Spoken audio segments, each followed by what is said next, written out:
আসসালামু আলাইকুম, সবাই ভালো আছেন।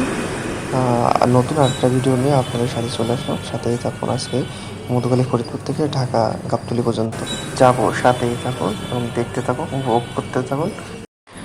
বন্ধুরা, আমি এখন মধুখালী রেল স্টেশনে আছি। এই ট্রেনটা যাচ্ছে হচ্ছে আপনার গোপালগঞ্জ থেকে রাজশাহীর দিকে যাচ্ছে। এখন সকাল বাজে 9টা বেজে গেছে। ঠিক আছে, সকাল সকাল ট্রেন ভ্রমণ আসলে খুবই ভালো লাগে। যদি মধুখালী বা মধুখালী থেকে যদি ঢাকা গাবতলী পর্যন্ত কোনো ট্রেনের লাইন থাকে, তাহলে আমি অবশ্যই ট্রেনে করেই যাইতাম। সেটার কোনো উপায় নাই। আমার মানে বাসে করে যাইতে মানে একটু এই বাজে সহজলভ্য, যার কারণে আমার এইভাবে যাইতে হবে। ঠিক আছে, চলুন আজকে আমার সাথেই থাকুন এবং দেখতে থাকুন।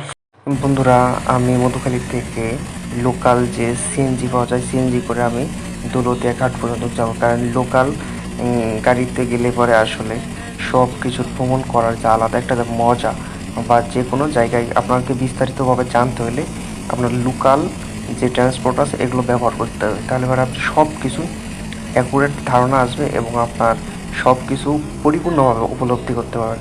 এই কারণে আমি সিএনজিতে করে লোকাল আমি পাটুরিয়া ঘাটে যাচ্ছি, দৌলতদিয়া ঘাটে।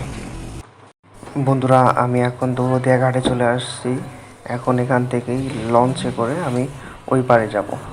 দেখুন, এটা হচ্ছে কাঠ দিয়ে উঁচু করে বানানো হয়েছে, কারণ এখানে যখন বর্ষার সময় পেলাম এই পাশ দিয়ে পানি চলে আসে, যার কারণে এটা উঁচু করে বানানো হয়েছে যে এই রাস্তাটা। এবার এই রাস্তা দিয়ে প্রতিদিন অনেক মানুষ যায়, আর এটা অনেক স্ট্রং, অনেক হার্ড কলাম, সহজে ভেঙে পড়বে না। এখন আমি লঞ্চ ঘাটের নিচের দিকে নামতেছি, কারণ এটা অনেক উঁচু। তো দেখেন পাশে একটা আছে, এটা কত উঁচু। এটা যখন বসার সময় এটা উঁচু হয়ে যাবে। ঠিক আছে, তো আমি এখানে যাবো, এখানে টিকিট কেটে তারপর লঞ্চ উঠতে হবে। বন্ধুরা, আমার লঞ্চের টিকিট কাটা শেষ। আমি এখন লঞ্চের উপর এসে দাঁড়িয়ে আছি। লঞ্চ একটু পরেই ছাড়বে, হয়তো 10-15 মিনিট পরেই ছাড়বে। দেখুন পাশ দিয়ে আরেকটা লঞ্চ যাচ্ছে। আমাদের লঞ্চটা অলরেডি ছেড়ে দিয়েছে। দেখুন চারপাশে কত সুন্দর পরিবেশ, থই থই করতেছে পানি। এইখান দিয়ে চর জাগিছে, অনেক চর জাগিছে। ঠিক আছে, দেখছেন। তবে বন্ধুরা, আপনারা মানে বর্ষা মৌসুমে যখন লঞ্চে যাবেন, তখন আবহাওয়া জলবায়ু সম্পর্কে আপনার অ্যাকুরেট ধারণা থাকতে হবে। না হলে লঞ্চ আর ফেরিতে এক জিনিস না। ফেরিতে সবচাইতে নিরাপদ, ঠিক আছে, কিন্তু লঞ্চে আবার যাইতে গেলে অনেক মানে মজা লাগে। তো আপনারা দেখুন চারপাশে কত সুন্দর পরিবেশ, যেদিকেই তাকাবেন শুধু থই থই পানি। কত সুন্দর পানিগুলো টক টক করতেছে।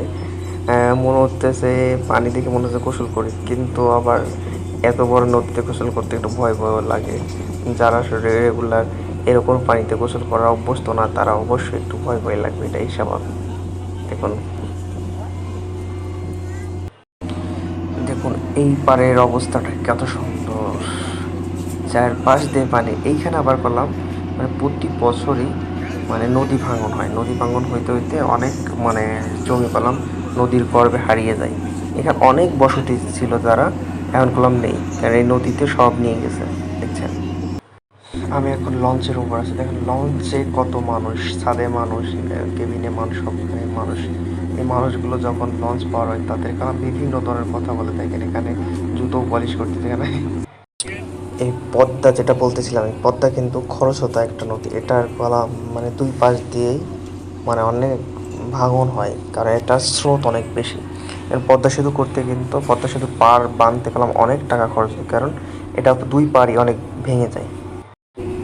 আমি লঞ্চে বা ফেরিতে যেটাই যাই না কেন, গেলে পরে আমি এই ধরনের ছবি বা ভিডিও করতে আমার খুব মানে ভালো লাগে। এই যে পানির সাথে যে ঢেউয়ের যে একটা খেলা, এটা খুবই সুন্দর লাগে।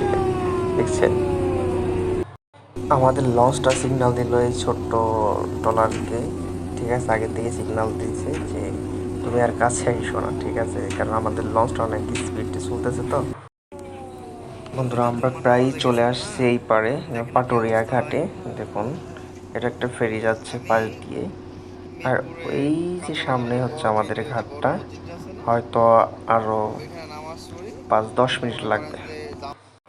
আমি পাটুরিয়া ঘাটে এই পাশে চলে আসছি। এইখান থেকে আবার আমি সেলফি পরিবহনে চলে আসছি, যেটা মানে কি কব, এই রোডে সেলফি পরিবহন অনেক জনপ্রিয় এবং এদের মানে অনেক খুব জোরে টানে। যার কারণে যাত্রীদের 1 নম্বর চয়েস থাকে সেলফি পরিবহন। দেখছেন এখান থেকে ভাড়া নিয়েছে কত, মেবি 150 টাকা ভাড়া গাবতলী পর্যন্ত। ঠিক আছে, দেখুন চারিপাশের মাঠ সবুজ, কত সুন্দর মনোরম পরিবেশ। আর শহরে শুধু বিল্ডিং আর বিল্ডিং, আপনি এই ধরনের সুন্দর পরিবেশ পাবেন না। সো যখন আমি ফরিদপুরে আসি করি, তখনই আমার এই সব দৃশ্যগুলো দেখতে খুবই ভালো লাগে। আমি এগুলো দেখতে দেখতে আমার যে কখন মানে শহরের ভিতরে ঢুকে যায় এটাই আমার খেয়াল থাকে না। দেখুন কত সুন্দর নদী, গাছপালা, পুকুর, মানে আপনার মন এমনি ভালো হয়ে যাবে। যখন কোথাও কোনো জার্নি করি তখন আসলে চারপাশের যে মাঠগুলো থাকে, দুই পাশে মাঠগুলো থাকে, মাঠগুলো দেখতে খুব অনেক মজা লাগে, মানে সুন্দর লাগে। সবুজ প্রকৃতির যেটা খেলা খুবই ভালো লাগে। আমি এখন সাভারের ভিতরে চলে আসছি, আর এটা হচ্ছে জাহাঙ্গীরনগর বিশ্ববিদ্যালয়ের সামনেই। এটা একটা সরকারি প্রকল্প, যে জায়গাটা দেখতেছেন এটা কোনো গবেষণা কেন্দ্র। ঠিক আছে, দেখুন এখানে হিউজ পরিমাণ জায়গা, মানে এত পরিমাণ জায়গা আপনি শেষই করতে পারবেন না 5 মিনিটের ভিতরে। দেখছেন আমরা আমাদের 5 কলম অনেক প্রাণী, তারপরও মানে এটার জায়গাটাই শেষ করতে পারতেছি না।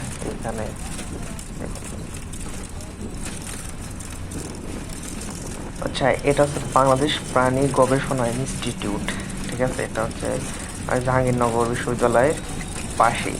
দেখছেন এটা কলম অনেক জায়গা, মানে এখানে আসলে পরে আপনি যে বাইরের দেশের যে একটা ফিল, এটার ভিতরে ঢুকলে সেটা আপনার কাছে মনে হবে, কারণ চারপাশ দিয়ে ঘাস আর অনেক ফাঁকা, অনেক এরিয়া। দেখছেন শুধু ঘাস আর ঘাস, মানে গরুর যে খাবারের ঘাস আছে না, বিদেশি ঘাসগুলো, ওইগুলো দেখছেন মানে সবুজ। আবার এটা হচ্ছে উঁচু নিচু উঁচু নিচু পাহাড়ের মতো। বন্ধুরা আমি চলে আসছি গাবতলী, এটা গাবতলী টেকনিক্যালি আমি চলে আসছি। তো আপনারা ভালো থাকবেন, সুস্থ থাকবেন, কারণ আজকে ভিডিওটা অনেক বড় হয়ে গেল। দেখা হবে অন্য কোনো ভিডিওতে। আর ভিডিওটা কেমন লাগলো আপনারা কমেন্ট করে জানাবেন, আর যদি ভালো লাগে তাহলে বন্ধুদের সাথে শেয়ার করতে পারেন। তো সবাই ভালো থাকবেন, সুস্থ থাকবেন, আল্লাহ হাফেজ।